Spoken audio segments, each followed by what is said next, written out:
তোমরা ভুল পথে আছো যুবকরা। কেন ইসলামকে দেখো, ধর্ষকের ফাঁসি চাই। 2-4 বছর আগে বাংলাদেশ উত্তাল ছিল, ধর্ষকের ফাঁসি চাই, ধর্ষকের ফাঁসি চাই। আমি বলি আমি চাই না। বলে আপনি কি ধর্ষকের পক্ষে? আমি কি না, ধর্ষকের পক্ষে না। শরীয়তে ফাঁসি, ধর্ষকের ফাঁসি নাই। আমি ধর্ষকের শরীয়ত অনুযায়ী বিচার চাই। তাহলে কি হবে? আমি বলি কি হবে জানো না? পৃথিবীর অনেক রাষ্ট্রে ধর্ষকের ফাঁসি আছে, আবার কিছু রাষ্ট্রে এমন আছে লিঙ্গ কেটে ফেলে, গুলি করে হত্যা করে, ভয়াবহ শাস্তির বিধান আছে। ইউরোপ আমেরিকাতে আছে। কিন্তু দেখো 20 বছর আগে আমেরিকা ইউরোপে যেই হারে ধর্ষণ হইতো ওপেন সেক্সের কান্ট্রিগুলোতে, এখন গণিতিক হারে ধর্ষণের সংখ্যা বাড়তেছে। তাহলে বোঝা গেল এই আইন চলে না। ইসলামী শরিয়ায় ধর্ষণের যে বিচার কার্য একটা বাস্তবায়ন করে দেখো, আগামী 10 বছর ধর্ষণ তো দূরের কথা, যুবকরা বিয়ের কথাও ভুলে যাবে। ধর্ষণ তো দূরের কথা, একটা বাস্তবায়ন করে দেখো। প্রচলিত আইন কি করে? ধর্ষককে ধরে জেলখানায় বন্দি রাখে। আমাকে বলো, যেই মেয়ে তার ইজ্জত হারালো, সম্ভ্রম হারালো, এই মেয়েটার কি হবে? আছেন এখানে অনেক বড় বড় বুদ্ধিজীবীরা আছেন, আমাকে বলেন, যে মেয়ে ইজ্জত হারালো, সম্ভ্রম হারালো, তুমি ধর্ষককে ফাঁসি দাও, যাই করো, এই মেয়েটার দায়িত্ব কে নেবে? আছে প্রচলিত আইনে। এই ছেলে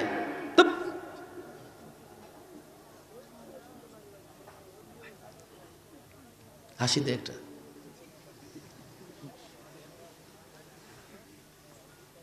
এই কথাগুলো ব্যথা থেকে বলতেছি। আমারে বলো, ধর্ষিতার দায়িত্ব কে নিবে? আপনারা বলেন। মোটামুটি আপনারা এই দেশে ধর্ষিতার দায়িত্ব দেওয়ার কেউ নেই। শরীয়তে ইসলামিয়ায় ধর্ষকের শুধু শাস্তি নয়, তার 3 ধরনের শাস্তির বিধান আছে। আমাদের মাদ্রাসার ছেলেরা বুঝবে, কেউ যখন কোনো নারীকে বিয়ে করে তার মোহর দেওয়া লাগে। কথা ঠিক না বেঠিক? তো ধর্ষক যে ধর্ষিতার উপর অত্যাচার করলো, মোহর দিছে আগে? জবরদস্তি করছে, তো মোহরে মেসাল তার উপরে জরিমানা করো আগে। ধর্ষক ধর্ষণ করতে গেলেই সফল হয় না, তো প্রচলিত আইনে কোনো বিচার হয় না, সাক্ষীর অভাবে বিচার করা গেল না।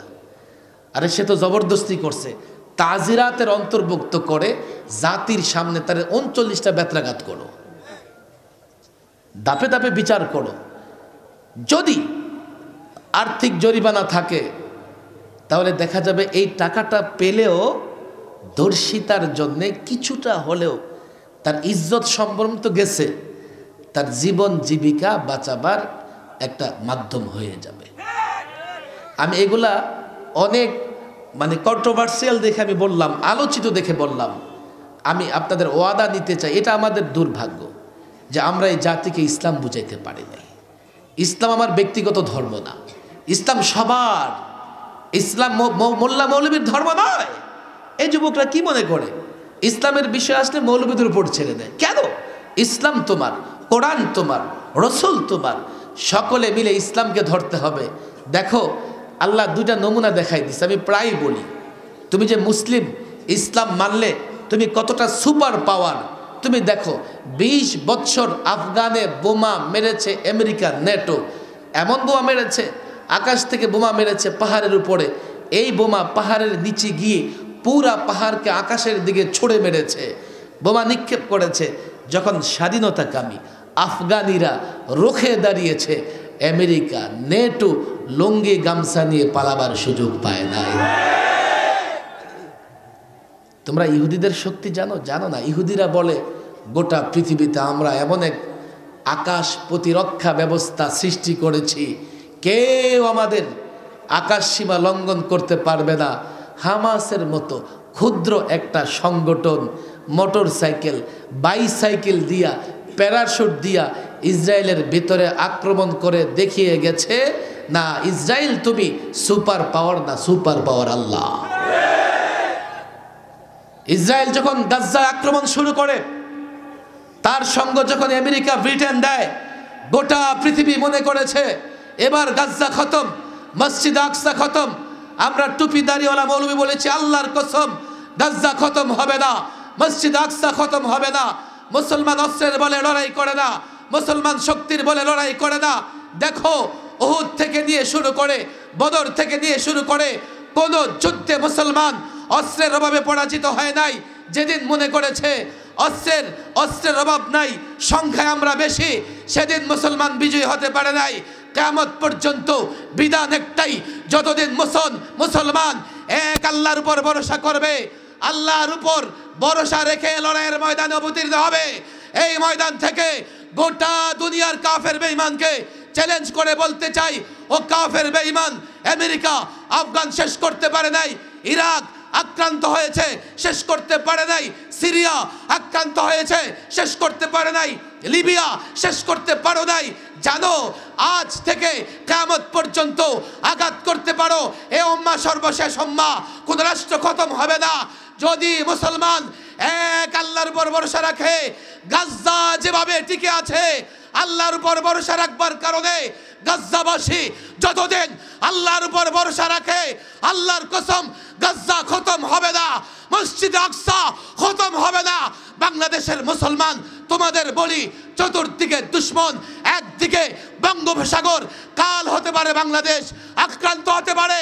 আল্লাহর উপর যদি ভরসা রাখো, আল্লাহর উপর ভরসা রেখে রণাঙ্গনে অবতীর্ণ হলে পৃথিবীর কোন শক্তি তোমাদের শেষ করতে পারবে না।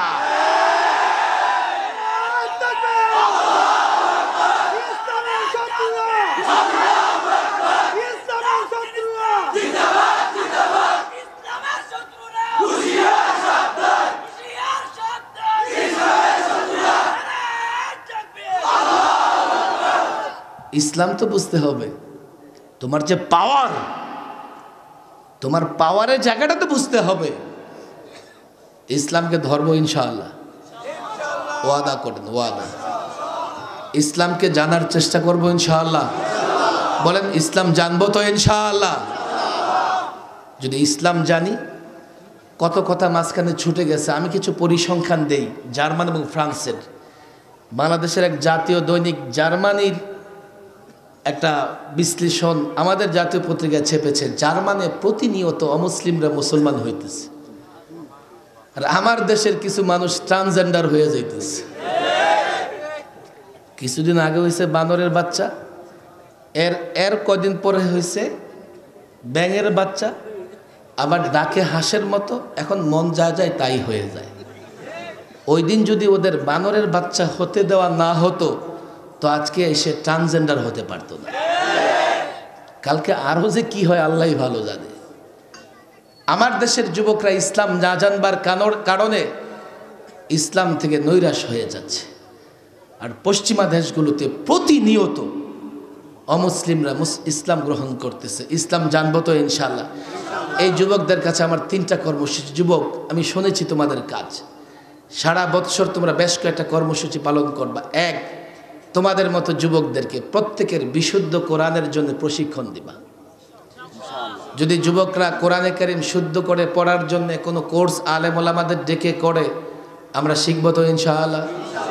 1 নাম্বার হলো সহি শুদ্ধভাবে কোরআন পড়া চাই না না চাই? 2, সুন্নত মোতাবেক নামাজ পড়তে হবে। কি মোতাবেক? আরো জোরে বলেন। 3, মাদক বিরোধী অভিযান, লাঠি সোটা নিয়ে না, মাদক বিরোধী অভিযান। এটা কাউন্সিলিং এর মাধ্যমে যেই এলাকা, যেই ঘরের যুবকটাকে দেখবেন মাদক আসক্ত হয়েছে, বাকি যুবকরা তাকে চেষ্টা করবে, চিকিৎসা করাবে, অর্থ দিবে, যেভাবেই হোক তাকে মাদকের পথ থেকে ফিরে আনবে। এই 3টা কর্মসূচি যুবকরা পালন করবে। আল্লাহ তাবারক ওয়া তাআলা তৌফিক দান করুন। অনেকেই দোয়া চেয়েছে দেশ বিদেশ থেকে, আপনাদের অনেক কষ্ট দিয়ে ফেলেছি।